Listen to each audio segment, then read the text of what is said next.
Is a black belt a symbol of mastery, or is it just a piece of colored cotton that holds your pants up? We live in a world where we confuse the appearance of strength with actual power. But what happens when a man who has spent his entire life polishing trophies picks a fight with a man who has spent his entire life polishing his soul? Welcome back to Tales of Wonder. If you enjoy stories where arrogance gets a front row seat to a masterclass in humility, and where the underdog isn't who you think they are, make sure you hit that subscribe button and ring the bell. We post stories that make you think, feel, and maybe even question everything you know about strength. Now, let's begin today's story. Jason Sterling was, by all modern metrics, a dangerous man. Or at least, that's what his Instagram bio said. At 28 years old, Jason was a fourth-degree black belt in Shotokan Karate, a regional kickboxing champion, and the owner of a dojo in downtown Seattle that looked more like an Apple store than a place of martial arts. It was all glass walls, neon lighting, and merchandise stands selling branded water bottles. Jason wasn't a fraud. He could hit hard, he could kick high, and he had the trophies to prove it. But Jason suffered from a specific modern disease. He believed his own hype. He had grown up in a sanitized world of point sparring, where judges stopped the fight the moment a clean hit landed, where there were weight classes, referees, and padded floors. He had never been in a fight where the other person wasn't following a rulebook. His ego was a hungry beast, and lately, it was starving. His follower count had plateaued. The comments section on his videos, usually filled with praise, was starting to get stale.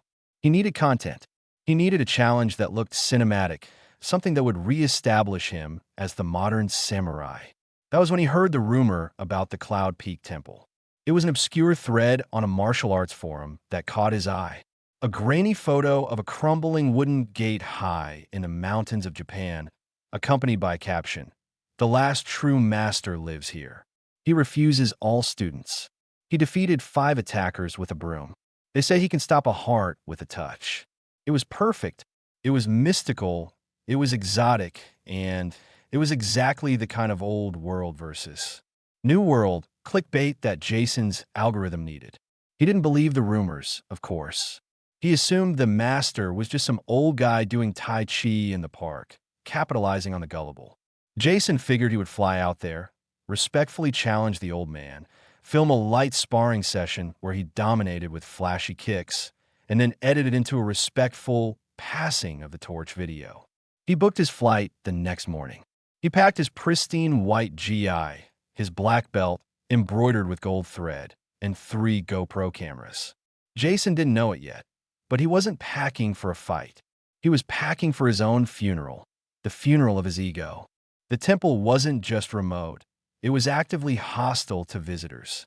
The taxi dropped Jason off at the base of a mountain trail that looked less like a path and more like a suggestion. The driver, a local man with weather-beaten skin, laughed when Jason pointed up at the fog-shrouded peaks. "Temple empty," the driver said in broken English. "Only crazy cook left. Monk's gone." "The master?" Jason asked, adjusting his heavy camera bag. "Is a master there?" The driver shrugged. "Cook. Just cook. Turn back, American." Jason ignored him. A crazy cook sounded like a great B-roll character for the vlog. He started the climb. It took 4 hours. By the time Jason reached the stone gate, his calves were screaming, and his pristine athletic wear was soaked in sweat. The air up here was thin and cold, smelling of pine needles and damp earth. The silence was heavy, pressing against his ears. The temple courtyard was a disappointment. It was dilapidated. Weeds grew between the cobblestones. The main prayer hall was shut tight, the wood gray and splintering. There were no rows of disciplined monks practicing katas in unison. There was no incense smoke curling mystically into the air. There was just a smell. It was the smell of boiled turnips and wood smoke. It was earthy, pungent, and entirely unglamorous. Jason set up his tripod near the gate, hit record, and did his intro. "What's up, guys? It's Jason. I've just climbed 4,000 feet to find the hidden dragon of Cloud Peak. It's quiet, too quiet. Let's see who's home." He walked toward the source of the smoke, a small, detached building that looked like a shed. The kitchen. He slid the wooden door open. Inside, the room was dominated by a massive, ancient wood-fired stove. Steam billowed from a giant iron cauldron. And there, standing on a stool, because he was barely 5 feet tall, was an old man. He looked to be about 70, perhaps 80. His back was hunched, his head was shaved but covered in liver spots, and he was wearing a stained, gray tunic that had seen better decades. He was stirring the cauldron with a wooden ladle that was nearly as tall as he was. Jason cleared his throat, puffing out his chest. "Excuse me." The old man didn't turn. He kept stirring, rhythmically. Swish, clack, swish, clack. "I am Jason Sterling," Jason said louder, using his seminar voice. "I have traveled from America. I am looking for the Grandmaster of this temple." The old man finally paused. He tapped the ladle on the rim of the cauldron, a sound that rang out like a temple bell. He turned slowly. His face was a map of deep wrinkles, his eyes milky and seemingly unfocused. "No master here," the old man croaked. His voice sounded like dry leaves crushing together. "Just soup. You hungry?" Jason blinked. This was anticlimactic. "I'm not here for soup. I was told a great martial artist lives here. I'll come and challenge him. To learn from him." The old man sniffed, wiping his nose with the back of his sleeve. "Soup is good. Turnips. Potatoes. Good for bones." He pointed a gnarled finger at a wooden bowl on a low table. "Eat. Then go." Jason felt a flash of irritation. He hadn't flown across the Pacific to eat turnip soup with a senile janitor. "Look, old man, I know how this works. The test of patience, right? I have to prove I'm worthy." "Fine." Jason walked into the kitchen, his boots thumping on the wooden floor. He approached the old man. "I'm a 4th Dan black belt. I don't have time for games. Where is he?" The old man sighed, a sound of infinite weariness. He dipped the ladle into the pot, pulled out a scoop of steaming broth, and held it out. "Eat." It was a command, not an offer. Jason, frustrated and running on adrenaline, did something stupid. He swatted the ladle away. "I said I don't want the damn so." Clang. It happened so fast Jason's brain couldn't process it. He had slapped the handle of the ladle. But instead of flying out of the old man's hand, the ladle seemed to pivot on an invisible fulcrum. The handle spun, and the heavy wooden bowl of the spoon whipped around and tapped Jason directly on the funny bone of his elbow. It wasn't a hard hit. It was a precise hit. Jason's entire arm went numb.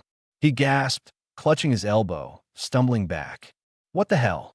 The old man hadn't moved his feet. He was still holding the ladle, looking at it sadly.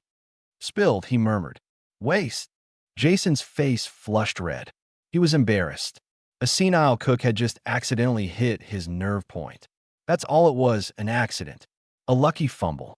"All right," Jason growled, shaking out his numb arm. "You want to play rough? Is this the master's test? Are you the gatekeeper?" The old man ignored him.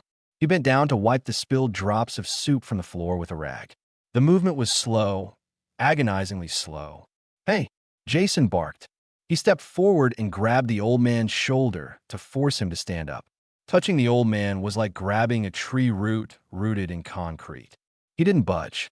The old man continued to wipe the floor, and as he moved his arm in a circular waxing motion, Jason felt an irresistible force pull his own balance forward. Jason stumbled, nearly face-planting into the cast-iron stove. He caught himself, heart hammering. Physics, he told himself. Center of gravity. "I am run," the old man said, finally standing up. "I cook. You want fight? Go fight Mountain. Mountain always wins." "I'm not fighting a mountain.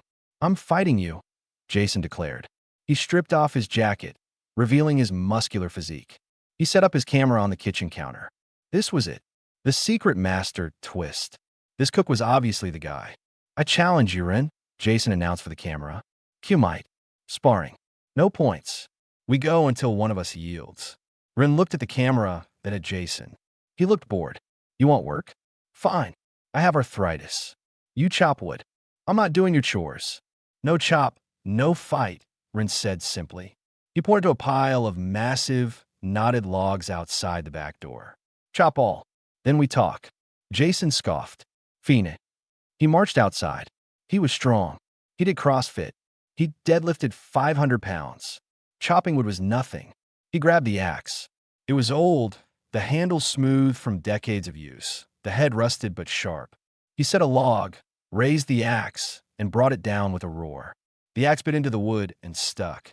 It didn't split. The log was twisted, dense, and wet. Jason yanked the axe. Stuck. He put his foot on the log and pulled. Nothing. For an hour, Jason struggled. He hacked, he heaved, he sweated. He blistered his hands.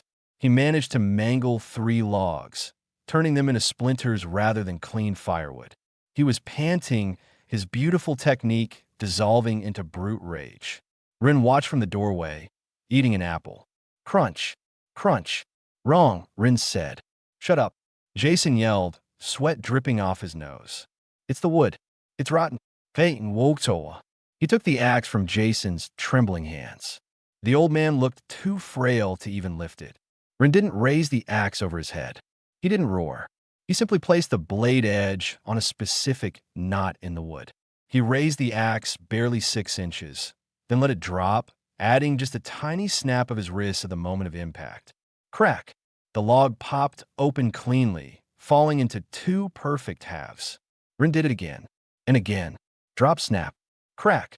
Drop, snap. Crack. It wasn't strength. It was reading the grain. It was letting the weight of the tool do the work. It was efficiency. You fight wood, Rin said, handing the axe back. Would win. You fight me? I win. Jason stared at the clean wood. His ego was bruising, turning a dark shade of purple. That's a trick. That's just lumberjack stuff. That's not fighting. Everything is fighting, Rin said softly. Gravity. Time. Balance. You fight against them. I make friends with them. Jason snapped. He couldn't take the cryptic fortune cookie nonsense anymore. He was a champion. He needed to prove it. Put the axe down, Jason said, his voice cold. Let's see how you handle a roundhouse kick. Hey, inside. He walked back into the kitchen and picked up a large sack of rice. It must have weighed 50 pounds. He threw it over his shoulder as if it were a pillow. Move, Rin said. I need to wash rice. Jason blocked his path. The kitchen was narrow, cluttered with hanging pots, baskets of vegetables, and a hot stove. It was a terrible place for a fight, or so Jason thought. Fight me, Jason screamed, and he launched a jab. It was a fast jab, a competition-winning jab. Rin didn't block. He didn't duck. He simply wasn't there. Rin had taken a step, a shuffling, sliding step to the left, the exact movement of someone moving between a crowded stove and a counter. As he moved, the sack of rice on his shoulder swung around. The heavy sack caught Jason in the chest. It was soft, but it had the momentum of a wrecking ball. Jason went flying backward, crashing into a shelf of copper pans. Careful, Rin said, dumping the rice into a stone basin. Pans expensive. Jason scrambled up, furious. He adopted his fighting stance, bouncing on his toes. Hands up. He looked professional. Rin looked like he was doing laundry. Jason lunged with a front kick, aiming for Ren's stomach.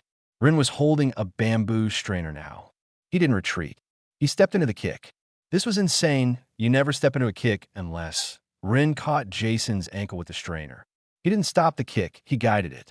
He lifted the strainer slightly, continuing the upward trajectory of Jason's leg. Jason, expecting impact, found empty air. His leg went too high. His balance broke. Rin took a small step forward and bumped Jason with his hip. It was the slightest bump, but because Jason was on one leg and overextended, it sent him spinning. Jason pirouetted out of control, slipping on a wet patch of floor Rin had cleaned earlier, and face planted into a pile of cabbage. Good cabbage, Rin muttered. Don't bruise. Jason scrambled up, his white GI stained with dirt and vegetable juice. He was panting heavily. He couldn't land a hit. Every time he threw a punch, Rin was occupied with a chore that somehow neutralized the attack. A hook punch? Rin ducked to pick up a drop spoon. A grab? Rin turned to check the boiling water, his elbow flaring out to deflect Jason's grip perfectly. It wasn't that Rin was faster. He was just existing in a different rhythm. Stop running, Jason yelled, backing into the corner. Fight me like a man. Rin stopped. He placed his hands on the counter. The kitchen went silent, save for the bubbling soup. You want real power? Rin asked. His voice was no longer scratchy. It was deep, resonant. The milky haze seemed to clear from his eyes, revealing a gaze as sharp as obsidian. "Show me," Jason challenged. Rin picked up a single, raw egg from a basket. He held it in his open palm. "Break this," Rin said. "Squeeze it, with all your black belt power." Jason scoffed. He reached out and wrapped his hand around the egg in Rin's palm. He squeezed. He expected the egg to crush instantly. But Rin's hand moved. As Jason applied pressure, Rin's muscles shifted, his palm rotating slightly, distributing Jason's force evenly across the arch of the eggshell. Jason gritted his teeth. He squeezed until his veins popped. He used his other hand. He was crushing with everything he had. The egg would not break. The structure of the shell, supported perfectly by Rin's fluid grip, held strong. "Power is not force," Rin whispered. "Power is structure." Rin suddenly relaxed his hand. Jason, still squeezing with max force, crushed the egg instantly, slime covering his own hands and Rin's. "Missy, vain skill." Then the atmosphere changed. The air in the kitchen dropped 10 degrees. "You want to see the master?" Rin asked quietly. "Yes," Jason breathed, wiping egg off his hands. Rin slowly untied his dirty apron. He let it drop to the floor. Underneath, he wasn't wearing monk robes. He was wearing a faded, military green tank top. And his body, Jason gasped. The old man's arms were corded with wire-like muscle. But it was his torso that told the story. It was covered in scars, bullet wounds, knife slashes, burn marks. This wasn't the body of a monk. This was the body of a survivor. A soldier. "I am not a master," Rin said, stepping forward. The shuffle was gone. His movement was predatory. "I was a killer. For 30 years, I killed for a government that didn't exist. I learned every way to break a human body." He took another step. Jason involuntarily stepped back. "I came here to forget," Rin continued, his voice low and terrifying. "I cook soup because soup gives life. Fighting takes it. You come here with your plastic trophies and your camera, asking for death? You want to see what I used to be." Rin picked up a thick porcelain tea mug from the counter. "Watch." Rin didn't throw the mug. He didn't chop it. He placed his thumb inside the rim and his fingers on the outside. He took a breath. His fingers didn't just squeeze, they vibrated. The thick porcelain exploded. It didn't crack. It turned to dust and shards in his hand. "This is what happens to a throat," Rin said, letting the dust fall. "Or a knee. Or a spine." He looked at Jason. "I don't fight you, boy, because if I fight you, I will break you. And I promised I would never break anything again. Only eggs." Jason stood frozen. The camera was still recording, the little red light blinking, but Jason felt like the lens was judging him. He looked at the dust on the floor. He looked at the scars on Ren's body. He looked at his own hands, manicured, taped up, unscarred. He realized then that he knew moves, but he didn't know violence. And he certainly didn't know peace. He was a child playing with a plastic sword in front of a man who had retired his real one. The arrogance drained out of Jason like water from a cracked vase. His knees shook. He slowly lowered his head. He dropped to his knees on the dirty kitchen floor. A full, traditional Dejiza bow. Forehead to the wood. "I apologize," Jason whispered, his voice cracking. "I was blind." The silence stretched for a long time. Then, the sound of water running. "Get up," Rin said. His voice was back to the scratchy, old man tone. He was putting the apron back on. "Floor is dirty. Don't put face on it." Jason stood up, shame burning his cheeks. Rin pointed to the broom. "You made mess. Egg. Dust. Cabbage. You clean." "Yes, sensei," Jason said automatically. "No sensei, Rin corrective. Just cook. You clean. Then you eat soup." Jason spent the next 3 hours cleaning the kitchen. He scrubbed the floors until they shone. He chopped the rest of the wood, not by forcing it, but by trying to find the grain, failing often but learning. When the sun went down, Rin poured 2 bowls of the turnip stew. They sat on the back step of the kitchen, watching the mist roll over the mountains. Jason didn't film it. The cameras were packed away. The soup. Jason took a sip. It was simple, watery, and lacked salt. But it was warm. "It's good. It's warm," Rin corrected. "That is enough." "Run," Jason asked quietly. Why didn't you throw me out? Rin slurped his broth. Your empty cup. Loud but empty. Easy to fill. The ones who are full of themselves, they never learn. You learned. Jason looked at his black belt, curled up in his bag. I'm going to close the dojo, he muttered. I'm a fraud. No, Rin said. Dojo is good. Exercise is good. But teach them to live, not to fight.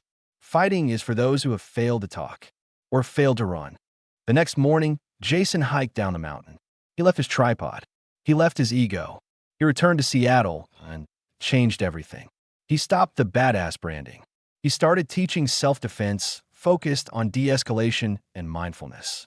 His subscriber count dropped at first, then skyrocketed as people connected with his new, genuine vulnerability. 6 months later, Jason received a package in the mail. No return address. Inside was a small wooden box. Jason opened it. Resting on a bed of straw was a single, perfectly preserved object. It was the ladle. But it wasn't just the ladle. Carved into the handle, in exquisite, masterful calligraphy that could only have been done by a steady, powerful hand, was a message. Jason asked his Japanese grandmother to translate it. She put on her glasses, squinted, and then laughed out loud. What does it say, Oba-chan? Jason asked. She handed it back to him, grinning. It says, for the man who was defeated by a potato. Keep stirring. And underneath that, carved in smaller letters, P.S. You still owe me for the broken mug. Send $5. Jason stared at the ladle, tears welling in his eyes, and for the first time in his life, he laughed, a real, deep laugh that came from his belly, not his throat. So, here's the question for you. In your life, are you trying to force the wood to split, or are you looking for the grain? Are you fighting the world, or are you learning to cook with the ingredients you've been given? If this story reminded you that true strength is often silent, do me a favor, smash the like button, gently, with leverage, not brute force, and leave a comment below about a time you underestimated someone. And if you haven't already, subscribe to join our community of story lovers. We upload new tales every week that peel back the layers of the human experience. Until next time, remember, the loudest person in a room is usually the weakest. See you in the next video.